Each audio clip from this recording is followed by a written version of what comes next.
It is very much in the interest of the European Union that there's stability and peace in Ukraine and with Russia as well. And I think, without any shadow of a doubt, the biggest factor destabilizing the region has been the expansion of NATO eastwards. When the Soviet Union broke up in 1990-91, Gorbachev was promised that NATO would not expand eastwards and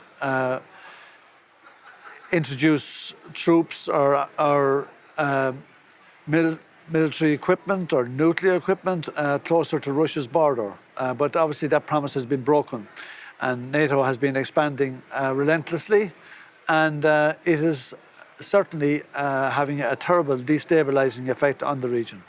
So the Americans are saying in their response to Russia, because one of Russia's prime demands is that the NATO expansion has to stop and they have to retreat. And the Americans are saying, oh, no way. Well, you see, unfortunately, we're not going to have peace if the Americans don't see some common sense. And from my perspective, the Americans are being ridiculous. The Americans want rules for some, but not for themselves. And they think that they can decide what happens everywhere in the world. But in actual fact, it doesn't really work out like that.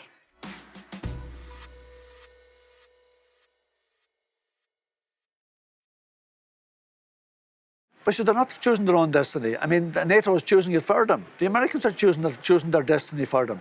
Zelensky got elected in 2019 on a promise of doing business with the Russians.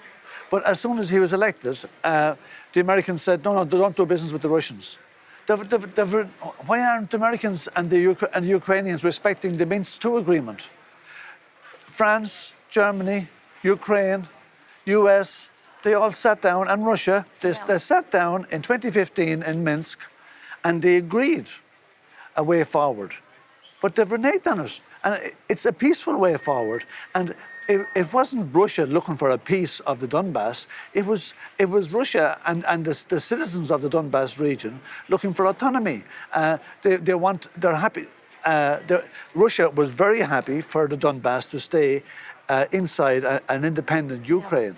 But in actual fact, Ukraine has been destabilized dramatically by the West. I mean, what have you to say about the fact that the Americans, Victoria Nuland admitted that the Americans spent $5 billion organising the coup in 2014. $5 billion organising the coup? She admitted it on a phone conversation. So, I mean, that's foreign interference. In the European Parliament, we give out night and day about foreign interference. Yeah. But yet we do it ourselves all the time.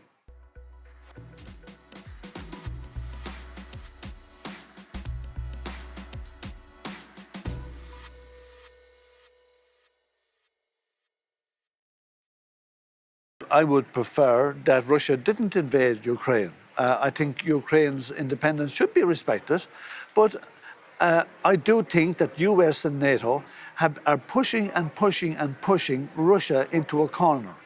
And they may make some things inevitable for them.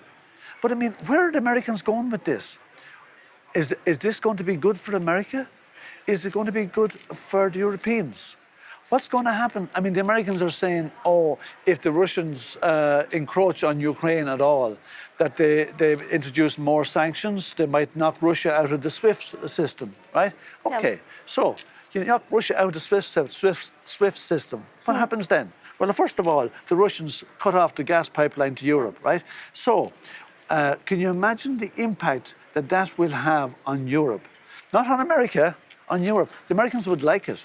They'd like the Russians to cut off their gas to Europe because they could sell more of their filthy frack gas to the Europeans. But in the meantime, they couldn't get enough of that gas to the Europeans in the short spell, and the Europeans will have a dramatic impact on the European economy, on the lives of Europeans. And on top of that, if the Russians are knocked out of the SWIFT system, right, you will see several banks in Europe come under serious pressure because they are very strongly linked to the Russian economy.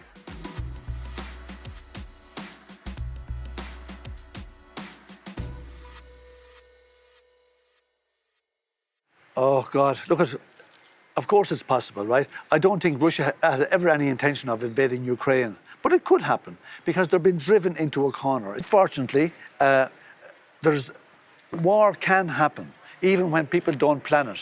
I studied history in university. I did a whole course one year on 1914, August 1914. And all the diplomatic correspondence between the different countries and the different things that happened. None of them had actually any intention of really going to war. They were talking about it and threatening it, but none of them really wanted war. It didn't suit any of them at the time. But what happened? One spark, Ferdinand is killed, and we have war on our hands, right? Because of the build-up that took place, right? We have a build-up now on the Ukraine-Russia border. I don't think it's going to develop to a war, but these things can happen.